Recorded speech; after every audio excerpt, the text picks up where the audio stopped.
Hello students, welcome back to my channel Lightup Knowledge and welcome to today's video. In today's video we will cover transferred epithet, which is a literary device. So before moving on further, I would like to say that this topic is very important from the perspective of UGC NET English Literature and GATE entrance exam.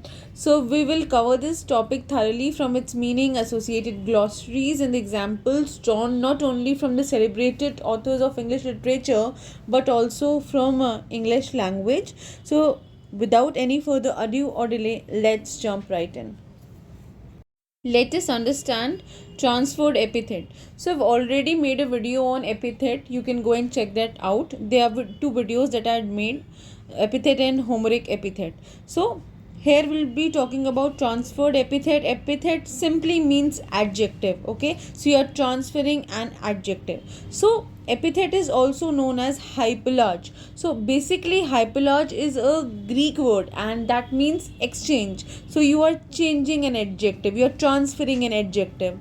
So it is a figure of speech in which the epithet is transferred from the appropriate noun to modify another to which it does not really belong. So what do you do in transferred epithet? Epithet means adjective. Okay, so you are transferring the adjective of one noun to another noun. Okay, you are exchanging it, but the adjective that you are transferring does not really belong to the noun that you are really transferring on. If you see this example, vicious scene.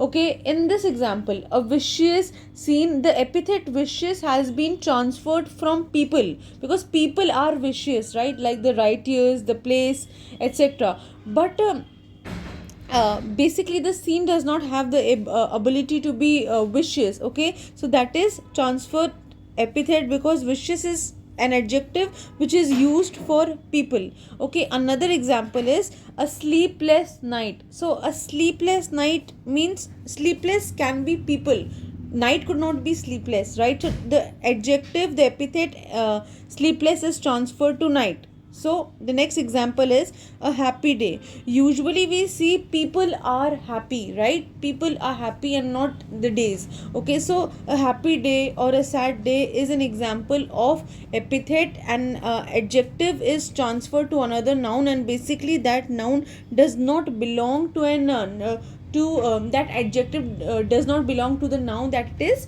transferred to. So here we have seen examples and we have known that is also known as hyperlage, which means exchange, and that belongs to a Greek term. Hyperlage is a Greek term. Let us have a look at some examples of transferred epithet drawn from English language. The first one is disabled toilet. So it is not the toilet that is disabled, right? It is used for the people who need to use it that are disabled. So disabled toilet is a transferred epithet. The next example is dreamless night. So dreamless night shifts the epithet dreamless from the man to the night. The man was dreamless, okay, not the night. So that's why it's a transferred epithet. The next example is a long and weary road. So a long and a weary road. Weary means tired. So here in long and weary road, transferred the weariness, the tiredness from the traveler. The traveler was tired, right, to the road.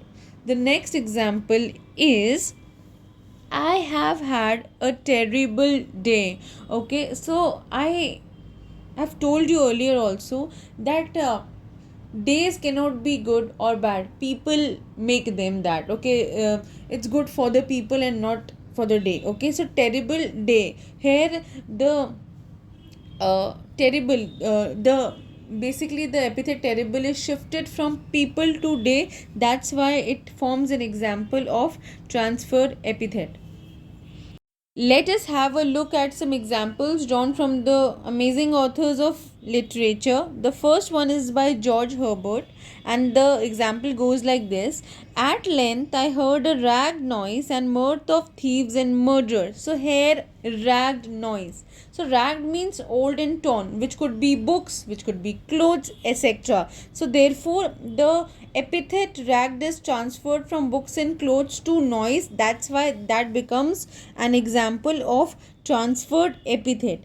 If you look into the next example, which is from the elegy written in a country churchyard, and that's written by Thomas Gray, and the example goes like this: The ploughman homeward plods his weary way and leaves the world to darkness and to me. So here, if you see the word weary way, in spite of the fact that it also has alliteration in it, okay, it also has transferred epithet. So transferred epithet, the way is weary, the way could not be weary, the way could not be tired, people are tired. So it's an adjective of people that is transferred from whom? It is an adjective of people that are transferred to a way, and it's transferring, it's exchanging, and it does not belong to that adjective way. Okay, so therefore that becomes an example of transferred epithet.